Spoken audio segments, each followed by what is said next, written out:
Thou nature, art my goddess. To thy law my services are bound. Wherefore should I stand in the plague of custom, and permit the curiosity of nations to deprive me? For that I am some 12 or 14 moonshines. Lag of a brother? Why bastard? Wherefore base?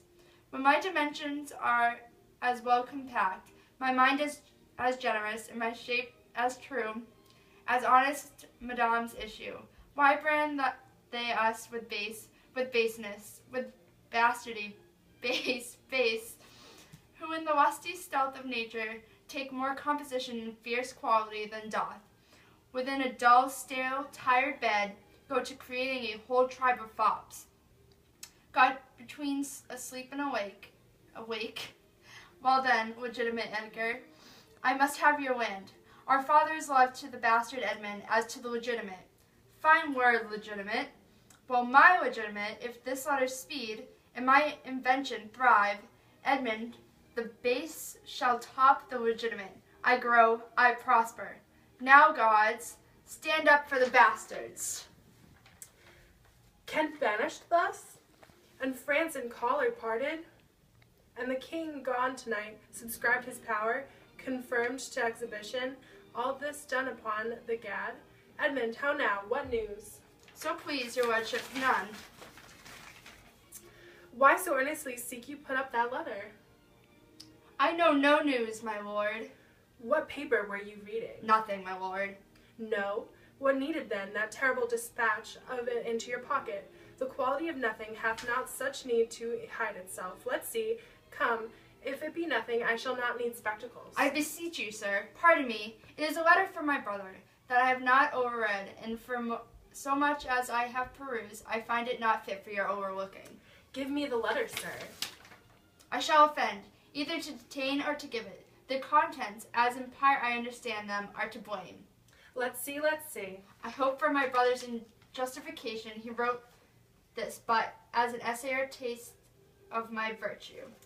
This policy and reverence of age makes the world bitter to the best of our times. Keep our fortunes from us till our oldness cannot relish them.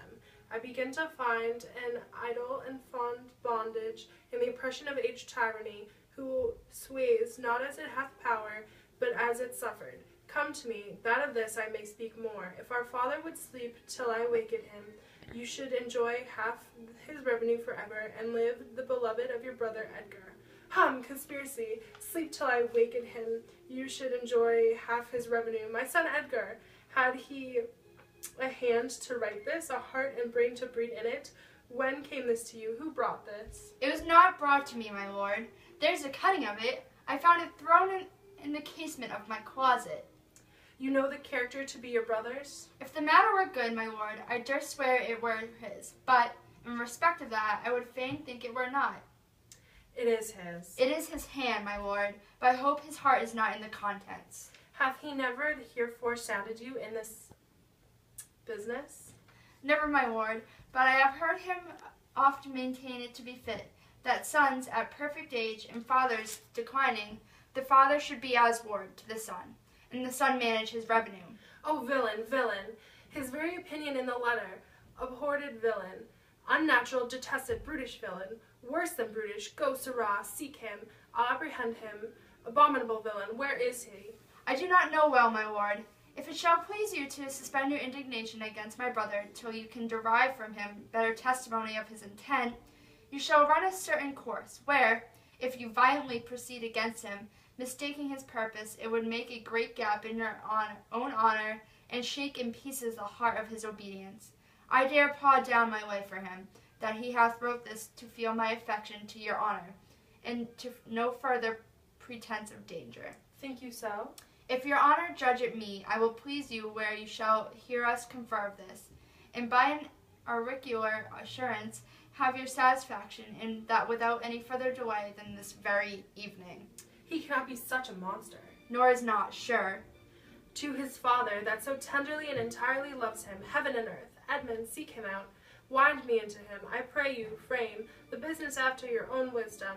I would unstate myself to be in a due resolution. I will seek him, sir. Presently convey the business as I shall find means, and acquaint you withal. These late eclipses in the sun and moon portend no good to us. Though the wisdom of nature can reason it thus and thus, yet nature finds itself scourged by the sequent effects.